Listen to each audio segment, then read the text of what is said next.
আসসালামু আলাইকুম ওয়া রাহমাতুল্লাহ। আলহামদুলিল্লাহি ওয়াহদা ওয়াসসালাতু ওয়াসসালামু আলা মান লা নাবিয়্যা বা'দা।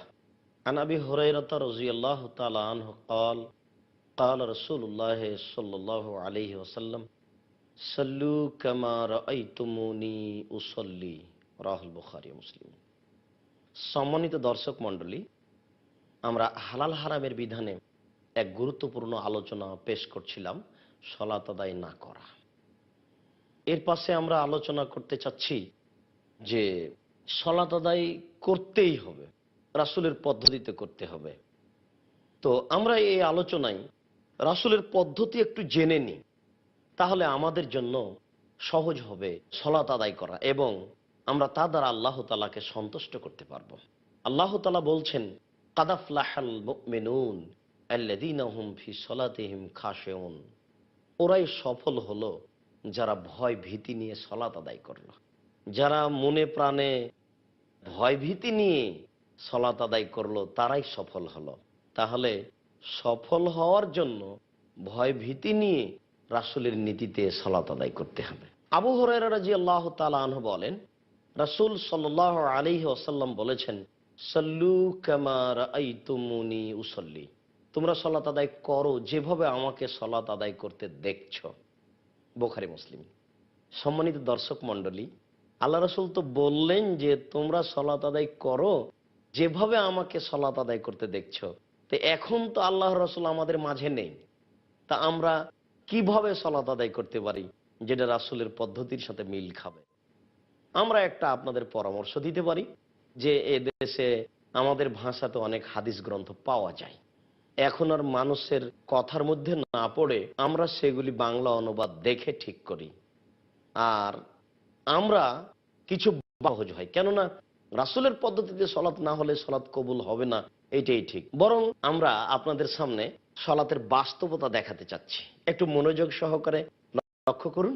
আমরা আল্লাহ আকবার বলে সলাত আরম্ভ করব। আল্লাহ আকবার বলার পূর্বে আমরা সুন্দর করে ওযু করে নিব রাসূলের পদ্ধতিতে। সুন্দর করে ওযু করার পরে আমরা সলাত শুরু করব।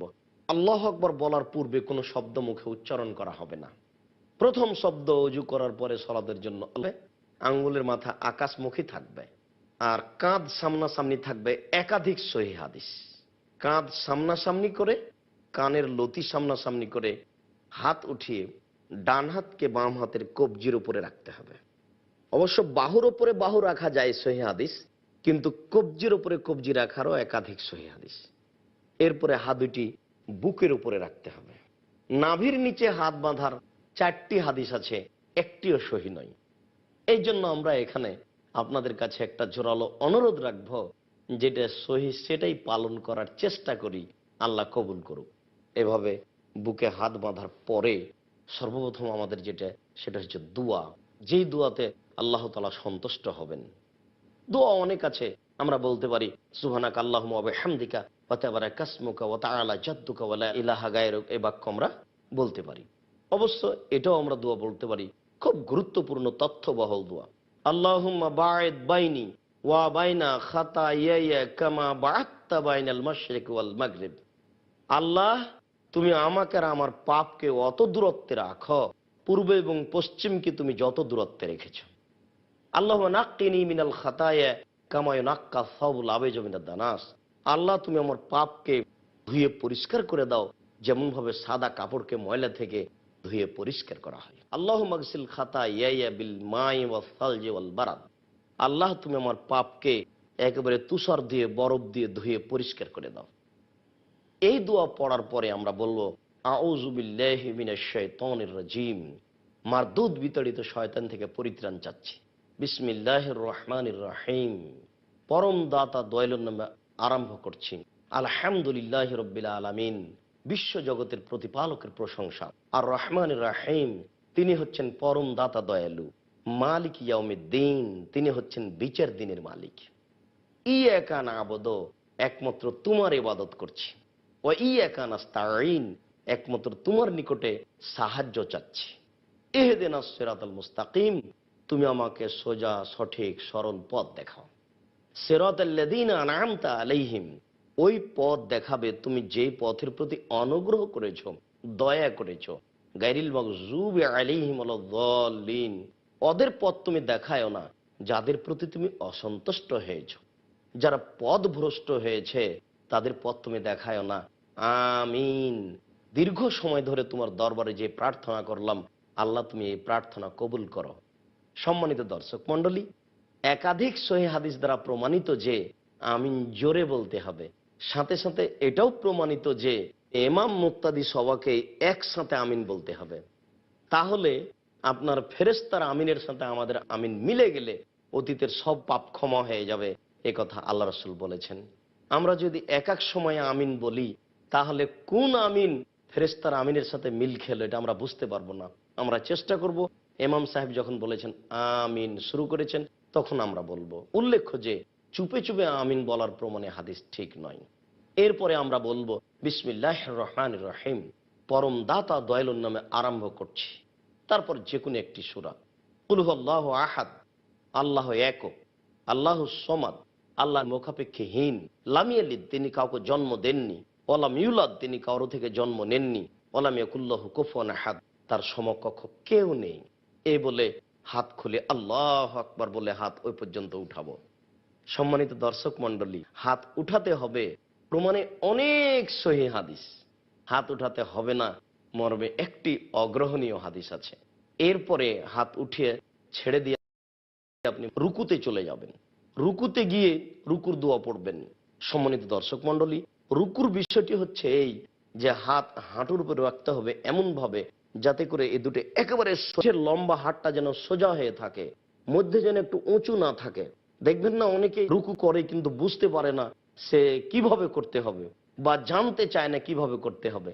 অনেক নারীকে দেখা যায় যে বাঁকা হয়ে হাত দুটি শুধু হাঁটুর উপরে রেখে দিয়েছে। জি না, কোমর থেকে নিয়ে সামনের ওজন সম্পূর্ণ হাতের উপরে থাকবে, আর হাত দুটি একবারে রডের মতো সোজা হয়ে থাকবে। আঙ্গুলগুলি খোলা খোলা থাকবে। আঙ্গুলগুলি খোলা অবস্থায় পিঠে লম্বা হাট একেবারে সোজা অবস্থায় আপনি বলুন সুবহান রাব্বিয়াল আযীম। উঁচু আল্লাহর পবিত্রতা বর্ণনা করছি। সুবহান রাব্বিয়াল আযীম যতবার আপনার ইচ্ছা বলতে থাকেন। নইলে আপনি বলুন সুবহানাকা আল্লাহুম্মা রাব্বানা ওয়া বিহামদিকা আল্লাহুম্মা গফিরলি। হে আল্লাহ, তোমার পবিত্রতা বর্ণনা করছি, তোমার প্রশংসা সহকারে তুমি আমাকে ক্ষমা করো। নইলে আপনি বলবেন সুব্বুহুন কুদ্দুস, তুমি ফেরেশতার প্রতিপালক, তুমি জিবরাইলের প্রতিপালক। আপনি এই দোয়া পড়তে পারেন। অনেক দোয়া, লাকাল হামদ হামদান কাসিরান তাইয়িবান মুবারাকান ফি। আল্লাহ ওই লোকের প্রশংসা শুনলো যে তার প্রশংসা করলো, খুব তার প্রশংসা, বরকতময় তার প্রশংসা। পবিত্র সিজদায় যাওয়ার বিষয়টি আমরা একটু আরো ভালোভাবে দেখি। আমরা জানি সিজদের বিষয়টি আমাদের দেশে অনেক মহিলা বৈঠকে এইভাবে বলা হয় যে বুবু তেমন একবারে পড়ে গিয়ে বুককে উরুর সাথে লাগিয়ে আঁটো সাঁটো হয়ে সিজদা করিও বুবু, এ কথা আল্লাহ রাসূল বলেননি। বরং তিনি বলেছেন সিজদার সময়তে বুকের নিচ দিয়ে যেন ছাগল। নারী পুরুষের সলাতের ব্যাপারে আল্লাহ রাসূল কোনো পার্থক্য করেননি। তিনি বলেননি যে নারীর সলাত এইরূপ আর পুরুষের সলাত এইরূপ। সম্মানিত দর্শক মণ্ডলী, আমরা শুনেছি যে অনেকে এইভাবে সিজদা করতে বলেন। তারা মনে করে যে এত বড় অপছন্দ কথার কি প্রয়োজন আছে বলেন তো? একজন মহিলা চাদর গায়ে দিয়ে আছে, পারে কি করে? এটা হতে পারে কি করে? এটা কি একটা অবাস্তব ব্যাপার নয়? সম্মানিত দর্শক মণ্ডলী, আমরা কিছু সময়ের জন্য বিরতিতে যাচ্ছি। আসসালামু আলাইকুম ওয়া রাহমাতুল্লাহ। সম্মানিত দর্শক মণ্ডলী, আমরা সিজদার ব্যাপারে কিছু কথা বলছিলাম এবং আমাদের দেশের একটা প্রচলিত পদ্ধতির কথা বলছিলাম যে আমাদের দেশের মহিলারা বলে যে বুবু এভাবে সিজদা করতে হবে, নইলে পর্দার ব্যাঘাত ঘটবে। এটা একটা নেহায়াত অন্যায় কথা। সাথে সাথে বুককে উরুর সাথে লাগিয়ে সিজদা করার প্রমাণে 4টি জালজয়ী হাদিস আছে যেগুলি আমলযোগ্য নয়। কাজেই কোনো নারীর জন্য কখনোই এটা শোভনীয় নয় যে বুককে উরুর সাথে লাগিয়ে সিজদা করবে। বুককে উরু থেকে পৃথক করেই সিজদা করতে হবে, এটাই শরীয়ত। নিতম্ব কিছু মাটি থেকে উঁচু হয়ে থাকবে এবং কোনই দুটি দুই পাশে উঠে থাকবে যাতে করে কোনয়ের পাশ দিয়ে ছাগলের বাচ্চা বের হতে পারে, এটাই বিধান। এইটাই রাসূলের নীতি। আয়েশা রাদিয়াল্লাহু তাআলা আনহাকে পৃথক করে সিজদা করার কোন নিয়ম আল্লাহ রাসূল বলেননি। সিজদার ব্যাপারে আমরা এভাবে সতর্ক থাকবো যে ওই সময়তে আঙ্গুলগুলি থাকবে জমা জমা, আঙ্গুলের মাথা থাকবে পশ্চিমমুখী, কোণে দুটি উঠে থাকবে, দুই হাতের মাঝে থাকবে নাক ও কপাল। আল্লাহ রাসূল বলছেন যে ওমেরতু আন আসজুদা আলা সাবাতে আযম, আমাকে 7 হাড়ের উপরে সিজদা করতে বলা হয়েছে। নাক কপালে হলো 1, 2 হাত এ হলো 3, 2 হাঁটু এ হলো 5, আর 2 পায়ের বৃদ্ধাঙ্গুল এ হলো 7। সিজদা করার সময়তে এই 7টা অংশ মাটিতে লেগে থাকবে। চুল এবং কাপড়কে জড়িয়ে নিতে নিষেধ করা হয়েছে। এতে আমরা কোনো জায়গায় যেন হাতে বা পায়ে বা কোনো জায়গাতে কাপড় যেন জড়ানো না থাকে, কেননা সবকিছুই সিজদা করতে যাই। এ ব্যাপারে আমরা লক্ষ্য করব। সম্মানিত দর্শক মণ্ডলী, এখানে অবশ্য আরেকটা কথা মনে পড়ে গেল। আমাদের দেশে এটাও বলা হয় নারীদের পক্ষ থেকে মহিলা বৈঠকে, যে যখন মহিলারা সলাতে দাঁড়াবে, বুবু যখন তুমি সলাতে দাঁড়াবা তখন 2 পায়ের গোড়ালিকে একসাথে জমা করে দিও। যদি 2 পায়ের গোড়ালিকে পৃথক পৃথক করে রাখো তাহলে লজ্জাস্থানের যোগাযোগ মাটির সাথে হবে, মাটি অভিশাপ করবে। নাউজুবিল্লাহি মিন যালিক। এরকম মন্তব্য শরীয়তের উপরে একটা নেহায়াত অন্যায় অপবাদমূলক মন্তব্য। রাসূল সাল্লাল্লাহু আলাইহি ওয়াসাল্লাম এরকম কিছু বলেননি।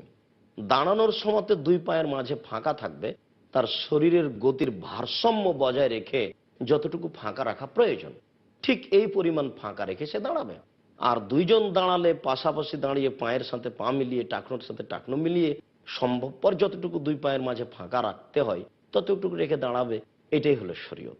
এরপর দোয়া বলবে সুবহান রাব্বিয়াল আলা, সুবহান রাব্বিয়াল আলা, সুবহান রাব্বিয়াল আলা। 3 বার বলতে পারে, একাধিকবার বলতে পারে। অবশ্য 5 বার 10 বারের কোনো বর্ণনা ঠিক নয়। মানুষ তার পরিস্থিতি অনুযায়ী বলবে, আমি উঁচু আল্লাহর পবিত্রতা বর্ণনা করছি, আমি উঁচু আল্লাহর পবিত্রতা বর্ণনা করছি। নইলে সে বলতে পারে সুবহানাকা আল্লাহুম্মা রাব্বানা ওয়া বিহামদিকা আল্লাহুম্মা গফিরলি। সম্মানিত দর্শক মণ্ডলী, সিজদা থেকে উঠে আমরা বলবো আল্লাহুম্মা গফিরলি ওয়ারহামনি ওয়াহদিনি ওয়াগফিরনি ওয়ারযুকনি। হে আল্লাহ, তুমি আমাকে হেদায়েত দান করো, আমাকে খেতে দাও, আল্লাহ তুমি আমার উপর রহমত নাজিল করো। এছাড়া আমরা আরো দোয়া পড়তে পারি আল্লাহুম্মা গফিরলি, আল্লাহুম্মা গফিরলি, আল্লাহুম্মা গফিরলি। আল্লাহ তুমি ক্ষমা করো, আল্লাহ তুমি ক্ষমা করো, আল্লাহ তুমি ক্ষমা করো। এরপরে আমরা সিজদা থেকে উঠে বসবো। তারপরে আমরা দ্বিতীয় সিজদায় যাব। দ্বিতীয় সিজদা থেকে উঠে আরেক রাকাত পড়ব। সম্মানিত দর্শক মণ্ডলী, আমাদের প্রথম রাকাত থেকে উঠার গতি হচ্ছে এই, সরাসরি উঠে যাব না, সিজদা থেকে উঠে বসতে হবে, বসার পরে উঠতে হবে। এটা হলো পদ্ধতি। আরেক রাকাত পড়লাম, সালামের বৈঠকে বসলাম, অথবা 4 রাকাত পড়লাম, সালামের বৈঠকে বসলাম। প্রত্যেক যেই বৈঠকে সালাম আছে সেই বৈঠকে নিতম্বের উপরে বসা সুন্নাত। অবশ্য যেই সলাতে 2টি বৈঠক আছে সেই সলাতের শেষের বৈঠকে নিতম্বের উপরে বসার কথাও বলা হয়েছে। তো হাদিসে এভাবে এসেছে, প্রত্যেক যে সলাতে সালাম রয়েছে সেই সলাতে নিতম্বের উপরে বসবে। অর্থাৎ 1 রেখাত এভাবে পড়লাম, আর 1 রেখাত পড়ে, বা আর 2 রেখাত পড়ে, বা যখন 4 রেখাত হলো, যাতে আমার সালাম বাম পাকে ডান পায়ের দিকে বের করে দিতে হবে, আর নিতম্বকে মাটির উপরে রেখে দিয়ে বসতে হবে। আর যদি সালামের বৈঠক না হয়, আত্তাহিয়াতুর বৈঠক হয়, তাহলে বাম পায়ের পাতা বিছিয়ে দিয়ে বাম পায়ের পাতার উপরে বসতে হবে, আর ডান পাকে এইভাবে দাঁড় করে রেখে দিতে হবে যেন ওই বৃদ্ধাঙ্গুল ওটা পশ্চিমমুখী থাকে। বৃদ্ধাঙ্গুল পশ্চিমমুখী করে ডান পাকে দাঁড় করে রেখে দিতে হবে। আর যদি সালামের বৈঠক হয় তাহলে বাম পা ডান দিকে চলে আসবে, আর নিতম্ব মাটির উপর রেখে ডান হাতের আঙ্গুলগুলিকে জমা জমা করে ডান হাঁটুর উপরে রাখতে হবে, আর বাম হাতের আঙ্গুলগুলিকে জমা জমা করে বাম হাঁটুর উপরে রাখতে হবে। তবে ডান হাতের আঙ্গুলের রাখার বিষয়টি এইরূপ। সম্মানিত দর্শক মণ্ডলী, একটু দেখুন তো আমরা স্পষ্ট বুঝতে পারি কিনা। প্রথম 2টি আঙ্গুলকে আমরা জমা করি, কনিষ্ঠ এবং তার পরের আঙ্গুল। তৃতীয় আঙ্গুলটাকে টেনে নিয়ে এসে বৃদ্ধা আঙ্গুলের পেটটা তার নখের উপরে লাগাই, আর বৃদ্ধা আঙ্গুলের পাশের আঙ্গুলটা এভাবে রাখি, দাঁড় করে রাখি। এরপরে হাঁটুর উপরে রেখে দিয়ে এই আঙ্গুলটাকে অবিরাম নড়াতে হবে। সম্মানিত দর্শক মণ্ডলী, ইল্লাল্লাহর সময়তে একবার নড়ানোর প্রথা আমাদের দিকে আছে, আমরা এভাবে সালাত আদায় করে আসছি। ইল্লাল্লাহর সময় একবার আঙ্গুল উঠাতে হবে, এ মর্মে দুনিয়াতে কোনো হাদিস নেই, জাল জয় ভুয়া হাদিসও নেই। এইভাবে হাতের আঙ্গুলগুলি জমা করে নিয়ে এই তৃতীয় আঙ্গুলের নখের উপরে বৃদ্ধা আঙ্গুলটা রেখে আঙ্গুলটা এইভাবে অবিরাম নড়াতে হবে। সম্মানিত দর্শক মণ্ডলী, এটাই কিন্তু সলাতের পদ্ধতি, এর বিকল্প পদ্ধতি নেই। এইভাবে আপনি স্বাভাবিক গতিতে ধীর গতিতে নড়াবেন আর বলবেন আত্তাহিয়াতু লিল্লাহি ওয়াস সালাওয়াতু ওয়াত তাইয়্যিবাতু, সমস্ত ইবাদত আল্লাহর জন্য। আসসালামু আলাইকা ওয়া আলা ইবাদিল্লাহিস সলিহিন, শান্তি অবতীর্ণ হোক মুহাম্মদ সাল্লাল্লাহু আলাইহি সাল্লামের উপরে এবং ভালো মানুষের উপরে। আশহাদু আল্লা ইলাহা ইল্লাল্লাহ ওয়া আশহাদু আন্না মুহাম্মাদান আবদুহু ওয়া রাসূলুহু, আমি সাক্ষ্য দিচ্ছি আল্লাহ ব্যতীত কোনো মাবুদ নাই, আমি সাক্ষ্য দিচ্ছি মুহাম্মদ আল্লাহর রাসূল। এরপরে দুরূদ, আল্লাহুম্মা সাল্লি আলা মুহাম্মাদিন ওয়া আলা আলি মুহাম্মাদ কামা সাল্লাইতা আলা ইব্রাহিম ওয়া আলা আলি ইব্রাহিম ইন্নাকা হামিদুম মাজিদ। হে আল্লাহ, তুমি মুহাম্মদ সাল্লাল্লাহু আলাইহি সাল্লাম এবং তার বংশধরের প্রতি শান্তি অবতীর্ণ করো, যেমন ভাবে ইব্রাহিম আলাইহিস সালাম ও তার বংশধরের প্রতি শান্তি অবতীর্ণ করেছিলে। তুমি প্রশংসনীয়, তুমি জ্ঞানী।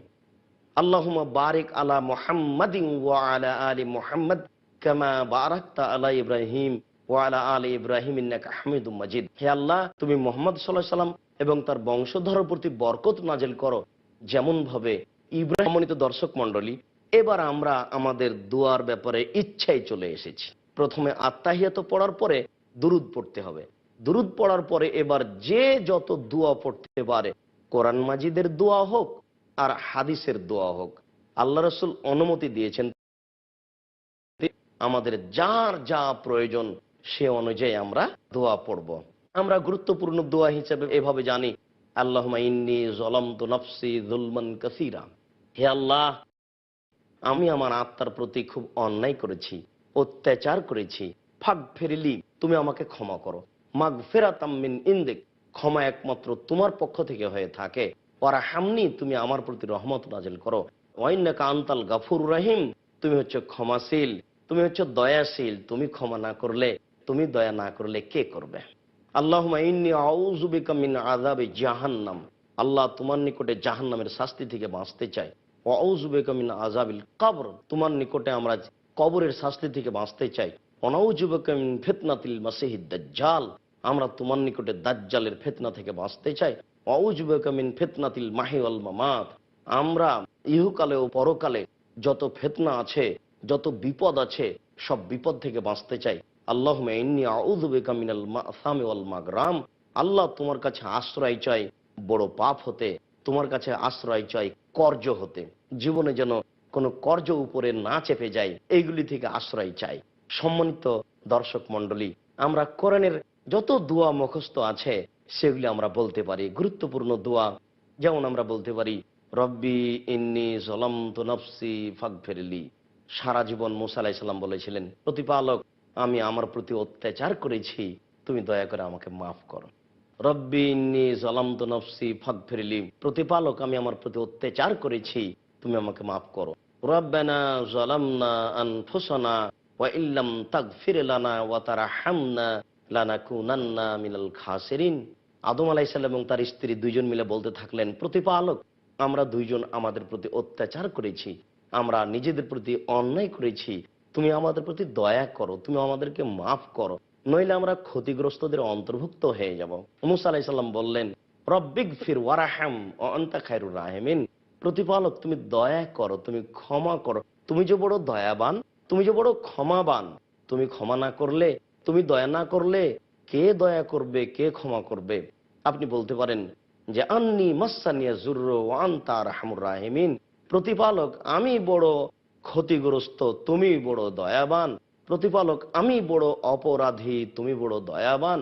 আপনি এই আয়াতটাও বলতে পারেন প্রত্যেক সালামের পূর্বে, রব্বানা আতিনা ফিদ দুনিয়া হাসানাতাও ওয়া ফিল আখিরাতি হাসানাতাও ওয়া কিনা আযাবান নার। হে আল্লাহ, তুমি আমাদেরকে ইহকালে কল্যাণ দাও, পরকালে কল্যাণ দাও। আল্লাহ, তুমি আমাদেরকে জাহান্নামের কঠোর ও কঠিন শাস্তি থেকে বাঁচাও। আপনারা এই দোয়াটা যখন তখনই বলার চেষ্টা করুন। সম্ভব হলে প্রত্যেক সালাতের সালামের পূর্বে এই আয়াতটা পড়ার চেষ্টা করুন। আল্লাহ রাসূল সালামের পূর্বে এই আয়াতটা পড়তেন, আর তিনি নিজে বেশি বেশি এই দোয়াটাই পড়তেন, রব্বানা আতিনা ফিদ দুনিয়া হাসানাতাও ওয়া ফিল আখিরাতি হাসানাতাও ওয়া কিনা আযাবান নার। এরপরে আসসালামু আলাইকুম রাহমাতুল্লাহ, আসসালামু আলাইকুম রাহমাতুল্লাহ। সম্মানিত দর্শক মণ্ডলী, এ হচ্ছে সংক্ষিপ্ত সলাতের বিবরণ। এখন যা হবে তা জিকির। আল্লাহু আকবার, এটা হলো প্রথম জিকির। আস্তাগফিরুল্লাহ, আস্তাগফিরুল্লাহ, আস্তাগফিরুল্লাহ। আল্লাহুম্মা আনতাস সালাম ওয়া মিনকাস সালাম, তাবারাকতা ইয়া যাল জালালি ওয়াল ইকরাম, লা ইলাহা ইল্লাল্লাহু ওয়াহদাহু লা শারীকা লাহু, লাহুল মুলকু ওয়া লাহুল হামদু ওয়া হুয়া আলা কুল্লি শাইইন কাদির। আল্লাহুম্মা লা মানিয়া লিমা আতাইতা ওয়া লা মু'তিয়া লিমা মানাতা ওয়া লা ইয়ানফাউ জাল জাদ্দি মিনকাল জাদ। আরো অনেক দোয়া আছে। বিশেষভাবে আয়াতুল কুরসি পড়তে ভুলবেন না। আল্লাহর নবী বলেছেন যে ফরজ সালাতের পরে কেউ যদি আয়াতুল কুরসি পড়ে তাহলেও জান্নাতে চলে গেছে, ঠেকিয়ে রেখেছে তার মরণ, মরলেই জান্নাতে যাবে। সম্মানিত দর্শক মণ্ডলী, সালামের পরে আপনারা আয়াতুল কুরসি পড়ুন। আয়াতুল কুরসির পরিণাম হচ্ছে যে মরার পরই পরই জান্নাত। সম্মানিত দর্শক মণ্ডলী, আমরা যেভাবে সালাতের বিবরণ দিলাম, আশা যে আপনারা আরো 5টা বইয়ের সাথে মিলিয়ে এইভাবে বিবরণটা জেনে শুনে রাসূলের পদ্ধতিতে সালাত আদায় করবেন, যে সালাত আল্লাহ কবুল করবেন, যার বিনিময়ে আমরা জান্নাত লাভ করব। আল্লাহ তুমি আমাদেরকে কবুল করো, আল্লাহুম্মা আমিন। আমাদের সালাত যেভাবে পড়লে তুমি কবুল করবে সে সালাত আমাদেরকে শিখিয়ে দাও, আল্লাহুম্মা আমিন। এই দাবি, এই দাওয়া তোমার দরবারে রেখে আমরা সংক্ষিপ্ত আলোচনা এখানে শেষ করছি। আসসালামু আলাইকুম রহমতুল্লাহ।